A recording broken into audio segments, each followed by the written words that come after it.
बताओ। अब मैं पढ़ता हूँ। ऐ वतन जान तुझ पर लुटाए थे हम, खून सागर से बढ़कर बहाए थे हम। सिंध हो या हो गुजरात तो दिल्ली दक्कन, है हमारा भी हक तुझ पे भारत वतन।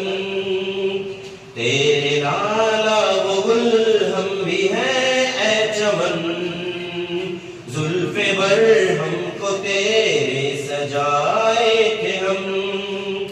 खून सागर से बढ़कर बहाए थे हम, ऐ वतन जान तुझ पर लुटाए थे हम। टीपू इमदाद नानोतवी कौन थे, टीपू इमदाद नानोतवी कौन थे। शेख हिंद मदनी गंगोही जी कौन थे।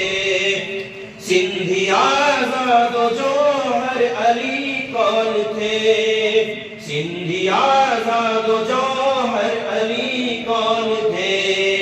अहमद अशफाक खान मिस्री कौन थे।